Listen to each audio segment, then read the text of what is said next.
Hey friends, welcome to my channel and today we are going to study Hawk Roasting by Ted Hughes जिनका birth हुआ था 1930 में और death 1998 में। दोस्तों हॉक एक बर्ड है जिसे हम हिंदी में बाज भी कहते हैं और रोस्टिंग मतलब वो जगह जहाँ पर बाज बैठता है। इस पोएम में पोएट ने बाज को मतलब हॉक को ज़बान दे दी है और वो अपनी लाइफ के बारे में और जो दुनिया को वो जिस नज़र से देखता है वो इस पोएम में बताया गया है। I sit in the top of the wood, my eyes closed, in action, no fall-seeing dream between my hooked head and hooked feet, or in sleep rehearse perfect kills and eat.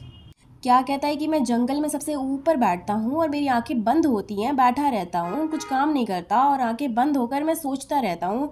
क्या सोचता हूँ मैं ये सोचता हूँ कि कैसे मैं अपने शिकार को और भी ज़्यादा परफेक्ट बना सकूँ।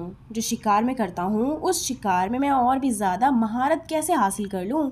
हालांकि मैं परफेक्ट हूँ, शिकार के लिए जो कुछ भी चाहिए होता है वो सब मेरे पास है। शिकार को कैसे करना है ये काम तो दिमाग का है, लेकिन उस प्लान को एग्जीक्यूट करने का काम मेरे पंजों का है जो इस टाइम मुड़े हुए हैं। The convenience of the high trees, the air's buoyancy and the sun's rays are of advantage to me and the earth's face upward for my inspection.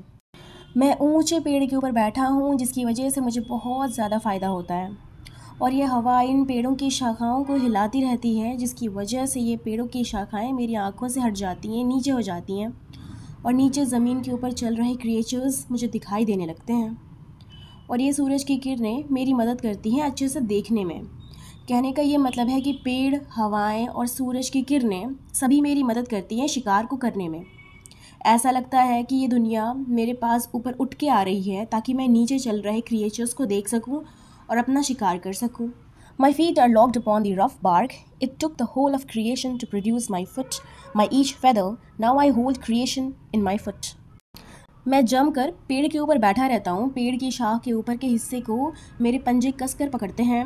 God ने अपनी पूरी एनर्जी को लगा दिया है मेरे पंजों को बनाने में और एक एक पर को बड़ी मेहनत से बनाया है और अब मेरे पंजे इतने ज़्यादा ताकतवर हो गए हैं कि मुझे गॉड के सहारे की ज़रूरत नहीं है।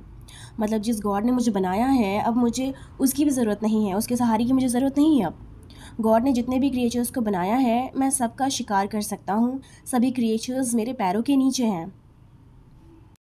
और fly up and revolve it all slowly, I kill where I please because it is all my. There is no sophistry in my body, my manners are tearing off heads. मैं पेड़ से ऊपर बहुत स्लोली उड़ान भरता हूँ और गोल गोल चक्कर लगाता हूँ पेड़ के ऊपर। मेरे अंडर पूरा यूनिवर्स आता है, मैं जहाँ चाहूँ वहाँ पर जाकर शिकार को कर सकता हूँ। ये पूरी दुनिया मेरी है और जब बात आती है मेरे शिकार की तो मैं अपने शिकार का सर उसके जिस्म से नोच लेता हूँ। यहाँ पर बताना चाह रहे हैं कि हॉक इतना ज़्यादा बेरहम है। The allotment of death for the one path of my flight is direct. Through the bones of the living, no arguments asserted in my rights.